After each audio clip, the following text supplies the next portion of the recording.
Mhm. So what I hear you saying, Dee, is that in the traditions of the Taino people, which you are descended from, there has always been three genders, but they wouldn't even, but the third one wouldn't be a gender because we're so binary with gender. But Hmm. male, a female, and a And spirit. We the can call it union, spirit. And a what? it's a two spirit Yeah. Would those entity. probably have been I mean, would that have been like, would the tribes have been divided in thirds, or would those have been less common people and they would maybe be the holy people or the shamans or the,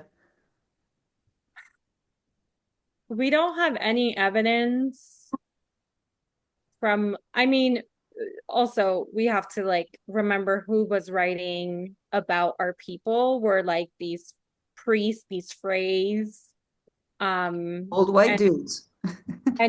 folks who did not really, one, speak the language, two, understand the paradigm through which our people were living existence, right? Just like even the connection to the land, being alive. Um, they did not get that. And they were trying to put everything, and you see this even in the Mayan cosmovision, they were trying to put everything through the lens of Christianity. So it's like, oh, there's a God, you guys have a God, there's a creator, right? And it's like, no, we have Earth. Like, and she's alive and she provides, and we have the sun and he provides, and like we have the fire and the fire provides, like otherwise we wouldn't be able to cook, and the water and it, right? So it's just like there was life to everything in a way that the Spanish just like didn't understand. And similarly, I think with how like homophobic, transphobic we know Christianity has traditionally been, historically been, I wouldn't, I couldn't imagine them being like, oh, that man is wearing a skirt. Let's write all about this, Yeah. right? It Let's was more discover like, about that. Let's be let's hide curious. this shit because like if we tell the crown about this, it might be such like an anomaly that they might be like, get out of there. Right? Like, Or kill them. or kill them. Well, they still killed They us. did that anyway. Um, but yeah, I think it was an interesting thing to see that there are these three manifestations, and also that so the feminine is at the bay, the masculine is yukahu, and then when they come together in harmony, it becomes another entity called Yaya, the great spirit. Hmm. And Well, I think go ahead. that piece, that it on their own they're one being, but when they unite it's a whole nother being. Yeah. And I I know, think it that that's reminds what me I of the see with the Punta. rave. It's like we've been one kind of being and now something else is coming into us, all these like neutrinos, and now it's another being formed. So I just wanted to share that piece because I thought there was like such a like parallel between historical like ancient wisdom and like what's happening now. Yeah. Yeah, and it could very well be that many of the traditional peoples recognized that there was something other than just these two manifestations. Oh, well, even yesterday I was listening to a teacher from Peru, and recently there's been a lot of convenings and they're talking about all these prophecies. And one of the quotes that she shared was um which I thought was really cool. Let me find it. Um, It reminded me when you were talking about them coming together and creating something else that the raves will be joining in pentas, and the penta, when there's 3 to 5 people who come together, raves or humans, whatever, it actually forms another thing, and that the raves will be quad right, but the penta being, the non-incorporeal being who is in charge of the penta, is actually the strategizer. mm. So the prophecy is when the eagle and the condor meet, we can fly together. And that's like a reference to Abiyala, which is like all of the Americas. Because if you look at the shape, um, the northern hemisphere looks like a eagle, And the and then the southern like a southern thunder. hemisphere looks like a condor. But again, I think there's this like when two things come together, something else gets created, something else is then now possible. And I see that across all of the indigenous prophecies that I've been exposed to. So I don't think that it's separate from what's happening with the raves in 2027. I think it's like right on the money. And I mean, that's Are you juxtaposition familiar with right there. Huh? Go ahead. Are you familiar with the song Origin of Love? It's from a musical called Hedwig and the Angry Inch, Love that. which is a play about a trans woman rock and roller. And anyway, the song Origin of Love is this beautiful song about like a creation story. And it's totally about these creatures who split off into two to experience that.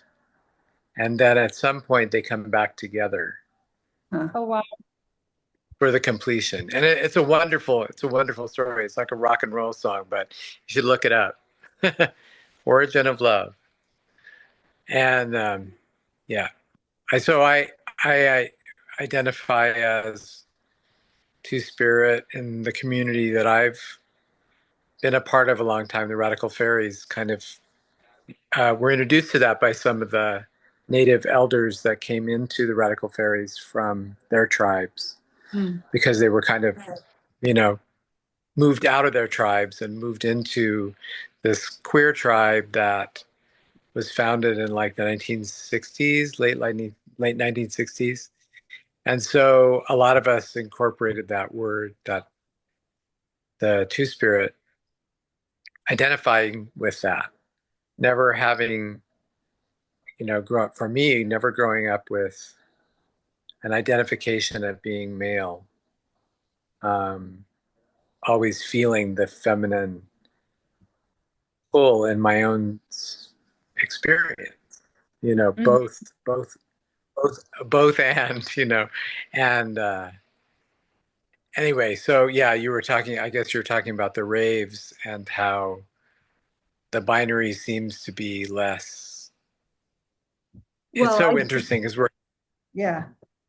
we're having this like revamping of the extreme binary in the polarity movement within men and women that's coming up, and it's just so weird and bizarre, like men and women like pitting against each other in a way um, that I've never seen before, and it seems very old school, and it's like it's just so bizarre, but I can see that that's part of it. It's part of this whole evolution to come back. We have to like dive into the muck of the war of the sexes, that whole concept that we've all grown up with, which is that male and female are at each other's throats, or one is subservient to the other. It's all power, right? So, and so the people who bring the two spirit are not involved in that war. They're not involved in that conflict. And so it feels like we're here teaching, like this interesting thing, like Max and I both identify with that. And we have all these heterosexual couples who come for us for relationship counseling. I always find it so amusing, but it's because something about being beyond that binary allows us to understand both. Yeah. It's almost like and I find with a lot of the younger people I know, they're looking at it in a whole different way, even more different. Wow. You know, Yeah. it's such an interesting topic. Lily and I were talking about this yesterday on the phone. Um, I'm I'm someone who's born on the quarter of duality, and um, so apparently my purpose is fulfilled through relationship, and I think relationships are crap. I just I do not look into the world at relationships and see them as something that works. Um, I don't see relationships being nourishing and empowering. I see people trying to get other people to change, and I see people trying to be what other people want them to be. And that doesn't look nourishing or empowering to my eye, you know. Um, but here I am on the quarter of duality. So what it produces in me is I'm really interested in relationships, like I'm looking at them. There's a few that I could name that I like, but those are fiction. You know, so what does it actually take? And, you know, Lily and I were talking about it, and sometimes when we get together in Aura, we get a lot of conflict going, but we don't have that conflict going when we're talking on the phone. You know, so why do I want to get involved with all that conflict? What do I get out of it that's worth the pain that I go through from feeling misunderstood and judged and whatever, blah, blah, blah, blah, blah. Well, what comes up for me is if someone was petting me all the time, I would probably take whatever they're dishing out because I'm just so starved for affection. But I can't think of much of anything else that makes it seem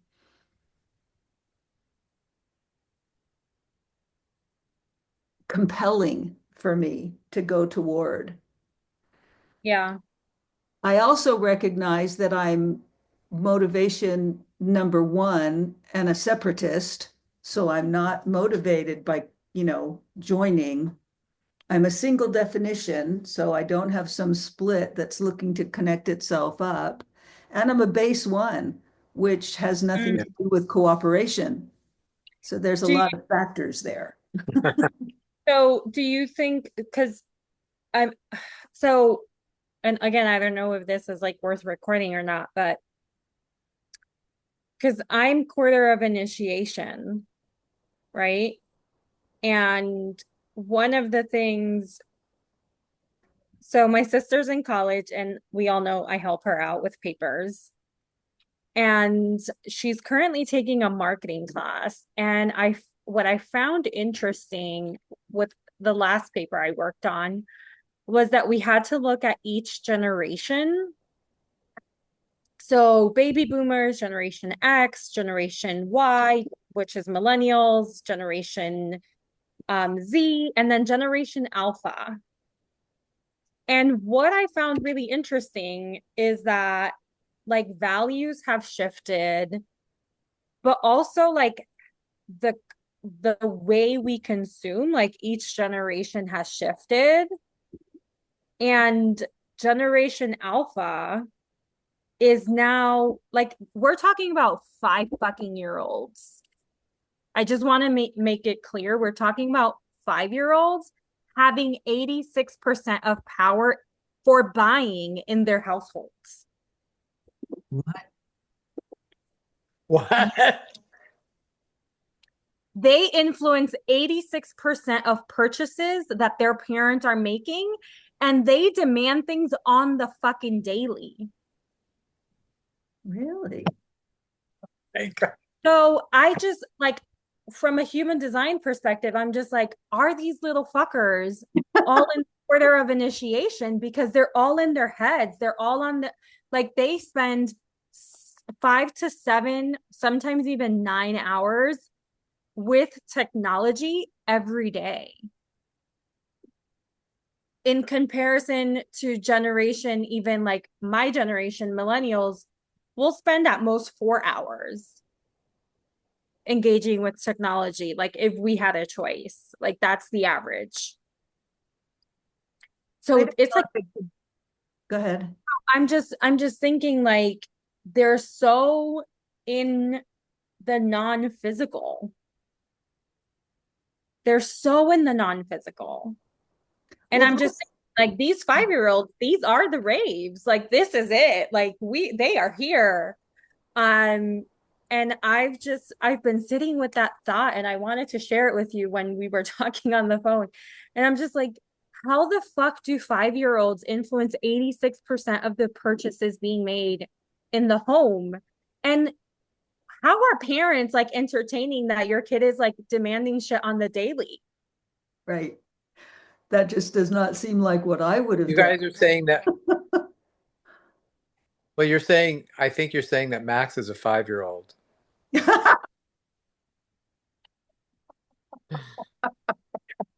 Well, another thing, and again, it wasn't in this just lecture that I just recently listened to that I went over in the other tape we just made. Um, but I also understand that the raves are going to be not verbal like we are. They're not going to be like talking out loud like we are. They're going to have a telepathy about them, and they're going to be um, strange to us because they won't interact with us the way that we're accustomed to, which is based on emotion and bonding and feeling and all of that stuff. Yeah. But that they will join together in these pentas, and there will be a lot of telepathic Mm. interaction within those pentas that we won't even know about. And so I've been curious if social media is a precursor to that. Like we have all these bonded relationships with people we've never been in aura with. Well, and I can just think about like my nephew who's now 15. So he's Generation Z. All of his friends and him, like, even if they live down the road from each other, they rather meet in this, like, in the gaming In a world. chat room, yeah, like gaming. Like in the gaming world, right? And again, like they have these like personas and these characters that they like developed, and like all this Right. machinery that they like acquire for themselves, and they play in these groups, and usually it's like you said, like groups of like five, Little 3 to, pentas forming and they have their own world. yeah, And it, yeah, and it may be more real to them than what we call the real world, because that's where they're sharing who they really are. That's where they're coming forth with what's inside of them. I don't know. yeah. So when the internet goes down, what would be their skills? Well, I guess that the raves will be here and they will be telepathically doing it. Well, the raves, but the human Z's We don't know. and L. Uh, We'll find out. so if human I don't design want is to be here.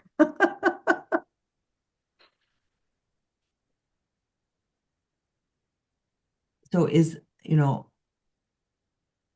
just to be very basically judgy, is it or uh, is this doing them any favors without them knowing how to be embodied since they're not raves? And And does it do them favors to be in that virtual world, which I'm not saying yes or no to that. I'm just wondering about um, their authority or their identity is based on something that is in control by huge corporations or satellites and so forth, that go around the world. Can they have both? Can they have human design and be embodied? And will they still want to be in the virtual world then?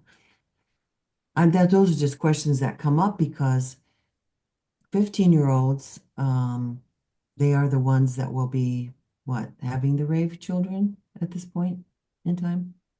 Mm-hmm. I don't think there's any choice in any of that. It's not like that's Yeah. going to change. It's not like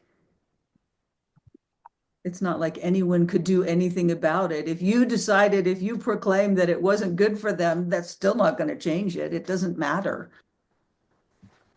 Well, And at the same time, Ra has said that when he introduced this, that this was for the children, the human design knowledge. So I think like maybe a lot of these things are kind of distortions along the way to what's to come. All this stuff of people being disembodied and on their computers all the time, everything, um, social media obsession. So a lot of it feels very distorted. But I think even though it's on the way to what we're to experience as human beings, I don't think it is it. You know what I mean? So I think that our awareness about what's good and bad about it are still valuable, even though we are moving toward a particular like destiny, I guess, or prediction. Um, it doesn't mean that we have to give up. I have hope. There You you go. know, I have Also, hope that there, you know, there are people like I have friends who are in human design and they're raising their children according to it. And their kids are very embodied and they're not on their devices all the time. They are kind of telepathic in my experience. And they are more gender fluid and like a lot of other things. But so I think there's all different ways that we're going to experience the shift, not just the trajectory of full dystopia, of everybody just sitting in these little bubbles communicating telepathically and nobody lives outside, or this kind of science fiction worlds that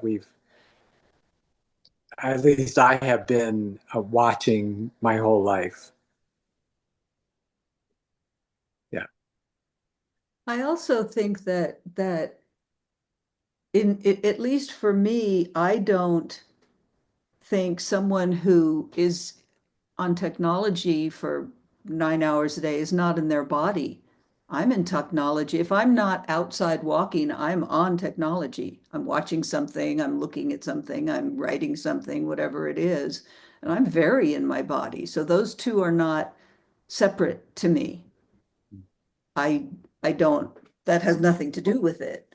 Um, for me, I also think that these and I am aware for me that my left brain absolutely needs that. Because if my left brain does not get enough stimulation, it goes a bit mad. And so because I don't have that much going on in my life that is external to me, I don't have a job that I have to do or people that I'm engaged with a lot. That's how I do it. That's how I nourish my brain, by giving it something to work with and work with and work with until it's done. Um, and so there could be a whole lot of difference when the raves come in. They're all quad rights. They're not going to have a brain that's needing stimulation like mine does. And I don't know how many people who are massively engaged with technology might be doing it because they have a left brain. My little friend Calvin, who you guys have heard me talk about, who's Michelle's son, he's left mind, left brain, and then he's right in the environment, and the rest of everyone in their house is left in the environment and right brain, right mind. And I've been an advocate of his since he was a child because what he wants to do is lay there and be on his iPad or his computer doing stuff. And to Michelle, it looks evil and horrible. And why doesn't he go out and play? Her body wants to be active and his does not. And her mind does not need stimulation, and his does, his brain. So yeah, I don't put those two things together of being in your body versus being in technology at all. And I have known people all my life, well before we had a whole technological base going on, who weren't in their bodies at all. I mean, I can remember asking people what their body felt, and they looked at me like I was saying, "Did you fly to Mars yet?" Like they didn't even understand the question. I That's true. happen to be someone, maybe it's that, 19 in my body. It's so sensitive that I've had to always be aware of it. Hmm.